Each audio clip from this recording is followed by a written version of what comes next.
दोस्तों नमस्कार, जय श्री कृष्णा, राधे राधे।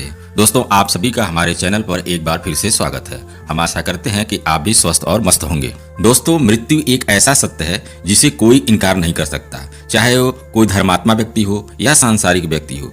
आपके जीवन में कुछ हो या ना हो, लेकिन ये डेफिनेटली सत्य है।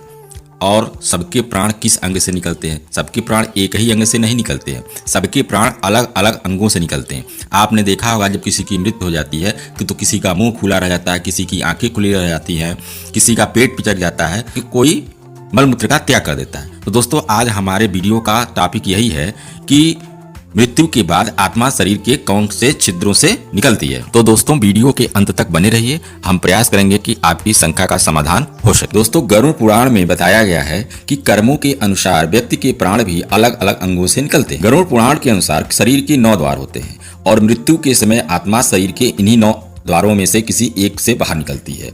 ये 9 द्वार कौन कौन होते हैं? 2 आंखें, 2 कान, 2 नासिका, मुंह और उत्सर्जन अंग।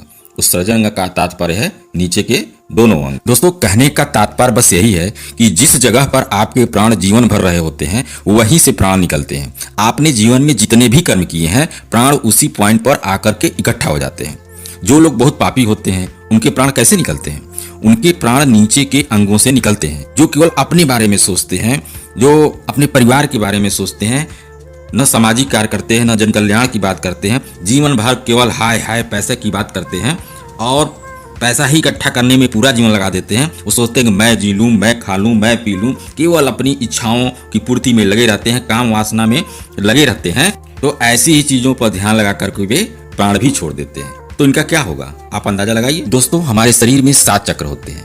मूलाधार चक्र, स्वादिष्टान चक्र, मणिपुर, अनाहत, विशुद्धि, आज्ञा और सहस्त्रार। पहला चक्र है मूलाधार जो गुदा और जनेंद्रिय के बीच होता है। तो ऐसा व्यक्ति जिसने जीवन भर काम वासना में जिया है तो और सुविधाएं जुटाने में जिया है, तो मृत्यु के समय उसके प्राण उधर ही सरकने लगते हैं, यानी कि ऊपर से नीचे की ओर सरकने लगते हैं, जहां जीवन भर उसको पहुंचने की आदत बनी रहती है।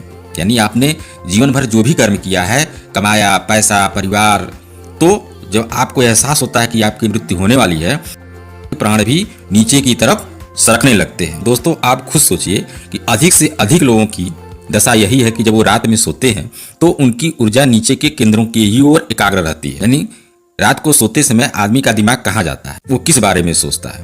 तो मृत्यु के समय भी ध्यान वहीं जाएगा, और जब ध्यान वहीं जाएगा तो ये प्राण कहाँ से निकलेंगे? वहीं नीचे के अंगों से निकलेंगे। किसी का टॉयलेट हो जाता है, किसी का बाथरूम हो जाता है। अतः जो लोग पापी होते हैं उनके प्राण नीचे के केंद्रों से ही निकलते हैं। चाहे हम बाहरी रूप से उन्हें ऐसा न देखते हों, लेकिन मृत्यु से यह पता चल जाता है कि वो आदमी अपने जीवन में किस स्तर पर जिया है। यदि आप ऐसा सोचते हैं, आप खुद देखिए कि आप कैसे हैं, आपकी चेतना का स्तर क्या है। यदि आप यह सोचते हैं कि चलो भाई आज मैं ये काम कर लिया हूँ और बाद में जो है मैं फिर जो है अपना भगवान का भजन, भगवान का नाम याद करके जो है हम जो है अच्छे व्यक्ति बन जाएंगे, तो ऐसा संभव नहीं है। आदमी को अपनी नींद पर कंट्रोल नहीं होता है, तो फिर ऐसा नहीं है कि नींद भी एक छोटी मृत्यु ही है। आप नींद में कहां से कहां चले जाते हैं, क्या क्या सपने देख लेते हैं। आप अपनी ऊर्जा को ऊपर करने का प्रयास करिए, और यह प्रयास ये नहीं है कि अकस्मात हो जाएगा। अभी से अपने जीवन में अच्छे कर्म करते रहिए और ऐसे चेतना का स्तर धीरे धीरे ऊपर आ जाएगा।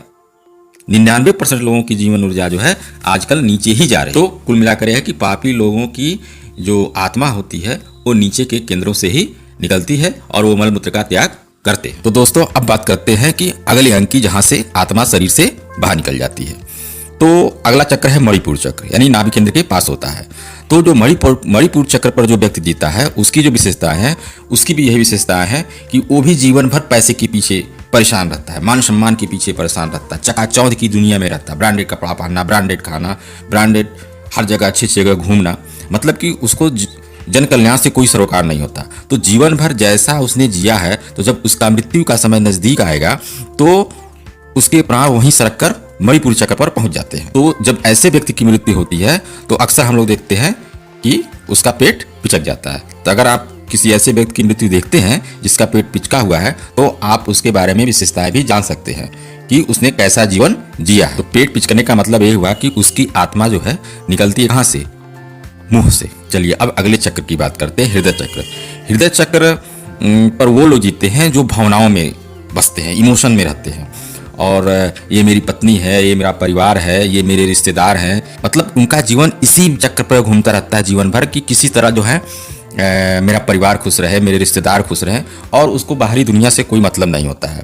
न किसी गरीब की मदद करना, न किसी की हेल्प करना। यानी कि जिनकी आंखें अपने परिवार के लिए ही तरसती रहती हैं, वो जीवन भर रिश्तों को ही संभालते हैं। लेकिन ये कोई गलत बात नहीं है। एक समय है जब आपको सभी को अपनी जिम्मेदारियों का निर्वहन करना ही पड़ता है, लेकिन एक समय तो आएगा कि आप दूसरों के बारे में भी सोचिए। एक उम्र होती है, उस जन कल्याण के बारे में सोचे। जिस दिन हमको ये पता चल जाए कि हमको भी इस संसार से जाना ही जाना है, तो वो इस मोह माया में ज़्यादा फंसेगा नहीं। एक समय होता है, एक उम्र होती है, तो ऐसे व्यक्ति जो होते हैं हृदय के लेवल पर जीते हैं, और जब जहाँ जिएंगे उनके प्राण वहीं इकट्ठा हो जाते हैं। तो जब मृत्यु होगी तो वहीं से होगी। तो इस तरह के जो व्यक्ति होते हैं उनकी मृत्यु हार्ट अटैक से होती है। कोई अगर मरता है तो देखते हैं किसी का मुंह टेढ़ा हो जाता है।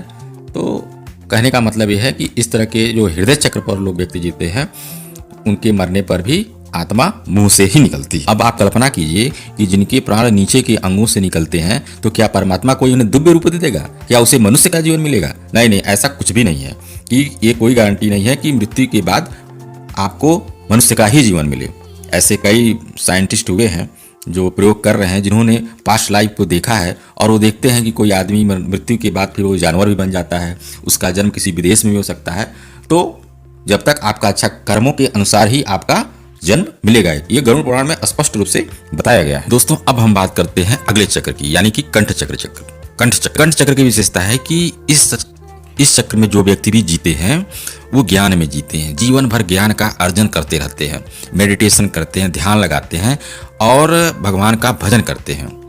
और मतलब इनका मुख्य उद्देश्य ज्ञान अर्जन रहता है और समाज कल्याण, गरीबों की सहायता इत्यादि विशेषताएं होती है। तो जब ऐसे व्यक्ति की मृत्यु होती है तो इनके प्राण जो है मुंह या नाक से निकलते हैं, जो अपने आप में काफी पॉजिटिव है। कम से कम जो नीचे के जो चक्कर हैं उनसे तो बहुत ही अच्छा है, लेकिन ये भी अपने आप में पूर्ण नहीं है। पूर्ण वह है जो लोग बहुत बड़े सन्यासी होते हैं, जो लोग बहुत महान होते हैं, जो बहुत पूर्ण आत्मा होते हैं, उनके जब प्राण निकलते हैं तो उनका सर चटक। तो इसका मतलब है कि उस व्यक्ति को मोक्ष की प्राप्ति हो चुकी है, जीवन मरण के चक्र से वो छुटकारा पा चुका है। इसलिए हमारे सनातन धर्म में जब देखते हैं कि जब शव को दफना दिया जाता है तो अक्सर खोपड़ी पर बच्चे के द्वारा यानी पुत्र के द्वारा जो है डंडा मारा जाता है। तो यह प्रयास किया जाता है, यह कल्पना की जाती है कि काश हमारे भी जो प्रियजन हैं इनकी जो है प्राण जो है सर से निकला होता, तो उसको याद करने की कोशिश की जाती है। तो दोस्तों कहने का मतलब ये है कि हमें प्रयास करना चाहिए कि हमारी जो प्राण है वो नीचे से न निकल करके ऊपर से निकले। तो दोस्तों ये वीडियो आपको कैसे लगी कमेंट में अवश्य बताएं। जय श्री कृष्णा।